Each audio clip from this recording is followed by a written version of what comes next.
The grand concert hall shimmered with golden light, chandeliers glittering above the heads of 1,000 guests dressed in tuxedos and gowns. It was the kind of evening that drew society's elite, the wealthy, the powerful, and those who thrived in the glamour of prestige. At the center of it all was a world-renowned pianist, a man celebrated across continents for his mastery of music. The audience was electric with anticipation, waiting to be swept away by the performance. But in one corner of the stage, away from the brilliance of the spotlight, stood someone who seemed entirely out of place. John Neely Kennedy.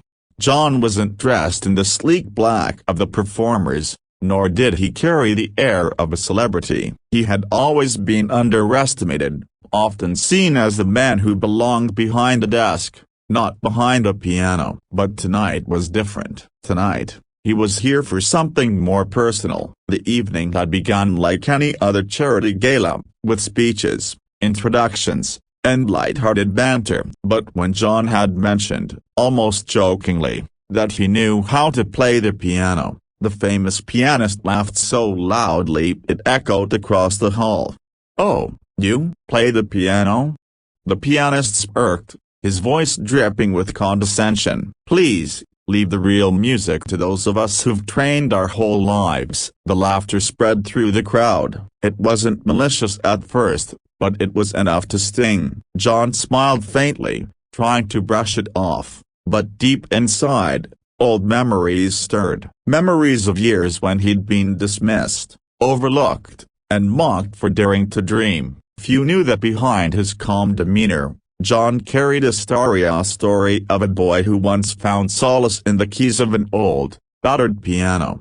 As a child, Job had grown up in modest surroundings. His family couldn't afford luxuries, but his mother had bought a second-hand piano from a neighbor who was moving away. To John, that piano wasn't just an instrument, it was an escape. He would spend hours pressing the keys, teaching himself through trial and error, listening to the melodies and mistakes until they began to form something beautiful. Music was his secret refuge, his private world. But as life went on, responsibility took over. Dreams were set aside. The piano gathered dust. John rarely played anymore, not because he'd lost the love for it, but because the world rarely gave him the chance to show what he was capable of. And now, standing in front of a crowd that doubted him, with the pianist openly mocking his ability, something inside John stirred. He wasn't here to impress anyone. He wasn't here to prove a point. He was here because sometimes,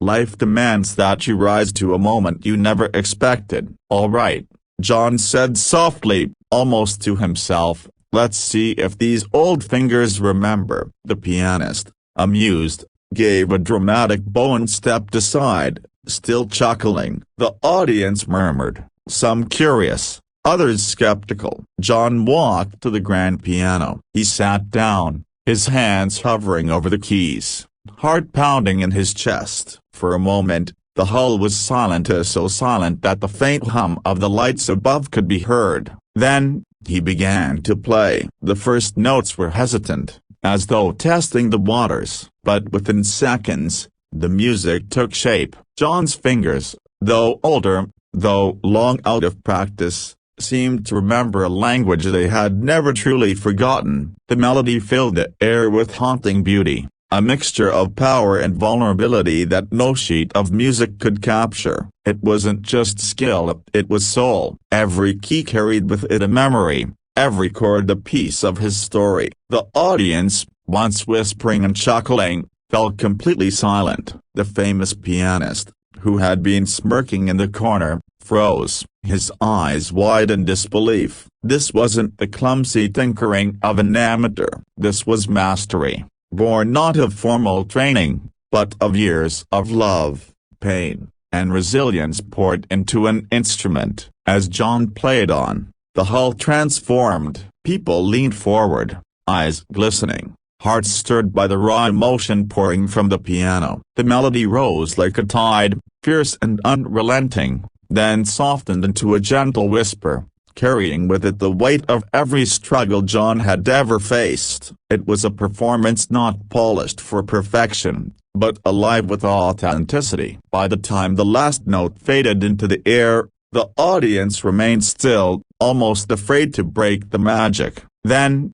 suddenly, the room erupted into thunderous applause. People rose to their feet, clapping, cheering, some even wiping away tears. It was not the applause of courtesia, it was the applause of people who had been moved to their very core. The famous pianist, red-faced and humbled, walked forward slowly. He extended his hand to John, his voice no longer mocking but reverent. "Yeah, broken bar, I was wrong," he admitted quietly. "That a broken bar, that was extraordinary." John only smiled, his humility shining through.